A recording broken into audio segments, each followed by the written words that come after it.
एक था राजा शक्ति देव। वो बहुत घमंडी और लालची था।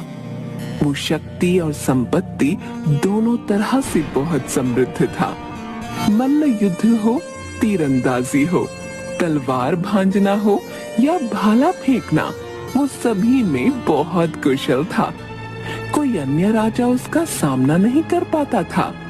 इसलिए शक्ति देव को जो राज्य लाभकारी लगता वो उस पर आक्रमण करके उसे अपने राज्य में मिला लेता या उसके राजा को अपने अधीन करके भारी कर लगा देता। शक्ति देव को अपने कौशल पर बहुत घमंड था। वो सभी को अपने से तुच्छ समझता था। एक बार की बात है, शक्ति देव अपनी सेना का मुआयना कर रहा था। महाराज, ये आपकी सेना है, इसका मुकाबला कोई नहीं कर सकता। और मेरा मुकाबला कोई कर सकता है क्या? महाराज, आपका क्या कहना? आप जैसा बहादुर और पराक्रमी राजा पूरे वर्तमान में कोई नहीं। सही कहा तुमने। मेरी एक बात सदैव याद रखना, वो राजा ही सब पर राज कर सकता है जो किसी से ना डरे, किसी से भी नहीं। महाराज, मैंने आपको देखा है, आप सच में किसी से नहीं डरते, चाहे आपके सामने कोई भी हो। पूरे संसार में केवल एक व्यक्ति को छोड़कर मुझे कोई नहीं डरा सकता। महाराज, वो कौन है? मेरे पिता के मित्र और मेरे गुरु राजा प्रताप। मैंने जो कुछ सीखा है उन्हीं से सीखा, पर वे अब न जाने कहाँ हैं। मैं कुछ समझा नहीं महाराज। मंत्री, मैंने सभी विद्याएं राजा प्रताप से सीखी हैं। वे मेरे पिता के बहुत अच्छे मित्र थे। उनके सामने कोई नहीं टिक सकता था। मैं सदैव उनके जैसा बनना चाहता था। एक रात वे अपने महल में सोए और सुबह वहां नहीं मिले। हो सकता है दुश्मनों के किसी षड्यंत्र का शिकार हो गए हो। मेरा मतलब है कि उनका अपहरण करके उन्हें मौत के घाट। मंत्री, अपना मुंह बंद ही रखो। राजा प्रताप वो व्यक्ति हैं जिनसे उनकी मर्जी के बिना हवा तक उन्हें नहीं छू सकती। इंसान तो बहुत दूर की बात है। तो वो कहाँ चले गए महाराज? तभी एक द्वारपाल आता है। महाराज की जय हो। महाराज, एक दूत संदेश लेकर आया है। राजमहल में राजा अपने सिंहासन पर बैठ जाता है। मंत्री उसके पास खड़ा है। एक दूत हाथ में संदेश लिए आता है। तुम अपना परिचय देकर बताओ कि क्या संदेश लाए हो। महाराज, मैं आपके राज्य की सीमा से लगे 7वें राज्य चमंघा के राजा चमननाथ का दूत हूँ। जिस राज्य का नाम ही उपहास पूर्ण है, वहाँ का राजा कैसा होगा? महाराज, चमंघा राज्य की 70% धरती जंगलों से भरी है। वहाँ चमंघा जाति के आदिवासी रहते हैं, इसलिए हमारे राज्य का नाम चमंघा ही हमारी पहचान है। ठीक है, ज्यादा बातें मत बनाओ। महाराज को बहुत काम है। क्या संदेश लाए हो? महाराज, हम जड़ी बूटियों का व्यापार करते हैं। आपके राज्य में व्यापार करने की अनुमति चाहते हैं। उसके लिए तो कर देना पड़ता है। जितना भी व्यापार करोगे, तुम्हें राज्य के खजाने में 30% कर जमा करना होगा, अन्यथा मेरे राज्य से व्यापार के बारे में सोचना भी नहीं। जी महाराज। कहकर वह चला जाता है। कुछ दिनों बाद मंत्री राजा को राजकाज संबंधी बातें बताते हैं। महाराज, हमारे किसानों से अधिक कर की उम्मीद करना व्यर्थ है। उनकी फसलें वर्षा की अनियमितता के कारण खराब हो रही हैं। सबसे अधिक कर किस क्षेत्र से आ रहा है? जड़ी बूटियों से महाराज। वो राज्य है ना चमंघा, उसका व्यापार यहाँ बहुत चल रहा है। मंत्री राजा के हाथ में बही खाता देकर सब समझाता है। राजा ध्यान से समझता है। राज्य तो छोटा सा है, इतना कर हमें दे रहा है तो इसका खजाना कितना होगा? वो राज्य तो सोने की मुर्गी है। अगले दिन राज्य सभा में सेनापति आता है। शक्ति देव उसे कुछ निर्देश देता है। जैसी आपकी आज्ञा महाराज। चमंघा राज्य पर कल आक्रमण हो जाएगा। मुझे वो राज्य हर हाल में चाहिए। सेनापति के वहाँ से जाने के बाद ये क्या महाराज, चमंघा हमें सबसे अधिक कर देता है, फिर आक्रमण क्यों? चमंघा सोने की मुर्गी है। ये मुर्गी मेरे सिवा किसी और की नहीं हो सकती।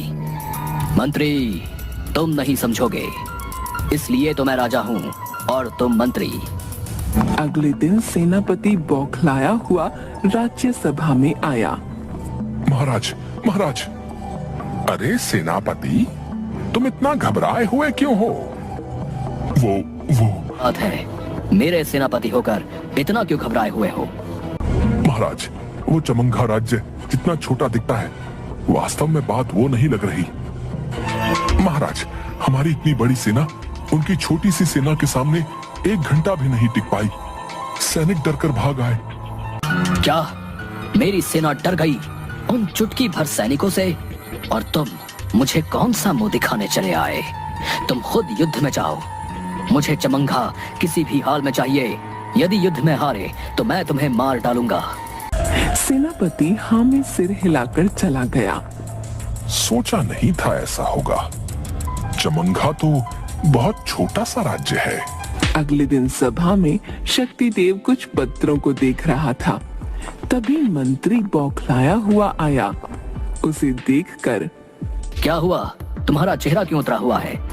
एक बुरी खबर है महाराज। महाराज, कल सेनापति स्वयं युद्ध के लिए गए, किंतु लौटे नहीं। न जाने कहाँ गायब हो गए हैं। कायर कहीं का, डर कर छिप गया है। युद्ध का क्या हाल है? हम हार गए। हमारी पूरी सेना भाग खड़ी हुई है महाराज। ऐसा क्या है वहाँ? अब मैं खुद वहाँ जाऊंगा। महाराज, आप? जहाँ शक्तिदेव हो वहाँ राज्य कभी हार नहीं सकता। सेना एकत्रित करो। अब नेतृत्व मैं करूंगा। शक्तिदेव हाथ में भाला पकड़े, कमर में तलवार लटकाए, अपनी सेना के साथ घोड़े पर बैठकर युद्ध के लिए निकला। युद्ध चमंघा के जंगल से लगे एक मैदान में लड़ा गया। शक्तिदेव की सेना युद्ध में भारी पड़ रही थी।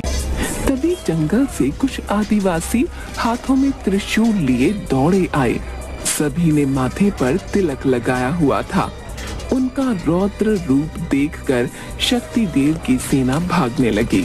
शक्तिदेव स्थिति भाप गया और आदिवासियों के सामने वो अकेला आ खड़ा हुआ।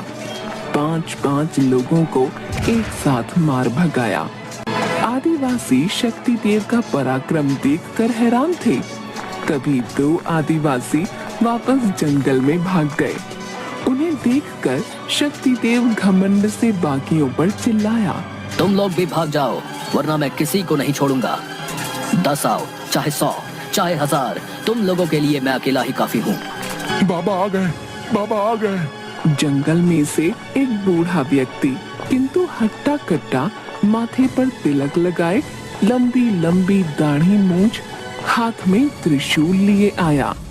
उसे देखकर शक्तिदेव ठहाके लगाकर हंसने लगा। अच्छा, तो अब तुम आए हो। चमंघा में सभी युवा मर गए लगता है, जो बुढ़े लोग युद्ध करेंगे। क्यों, तुम्हें कोई आपत्ति है? युद्ध बराबरी का हो तो युद्ध कहलाता है। तुम्हारे साथ तो खेल होगा।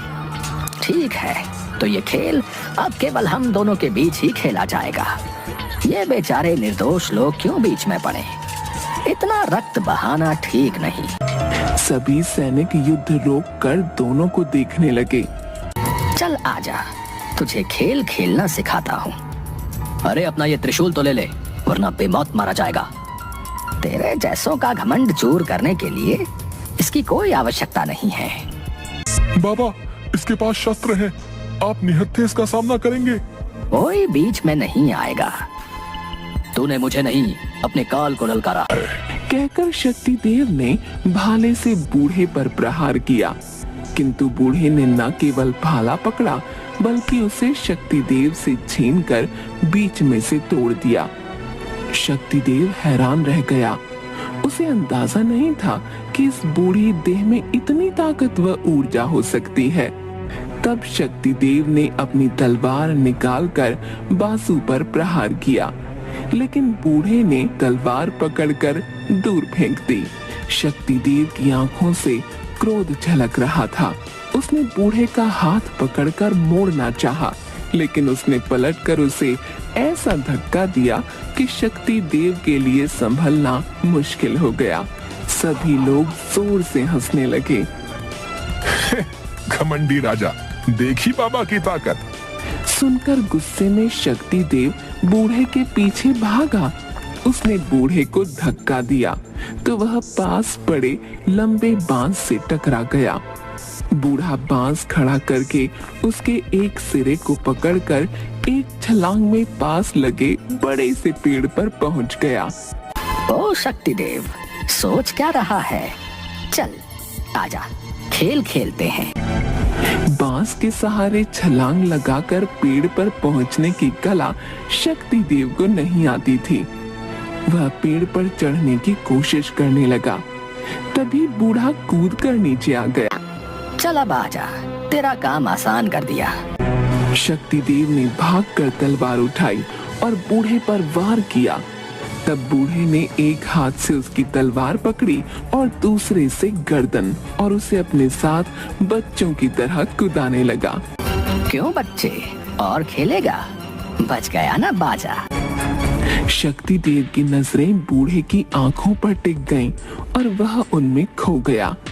कुछ क्षण के लिए उसकी आंखों के सामने से सब कुछ ओझल हो गया। उसे केवल उड़ती हुई धूल दिखाई दी। ऐसा लगा जैसे आंधी आई हो और फिर सब सामान्य हो गया।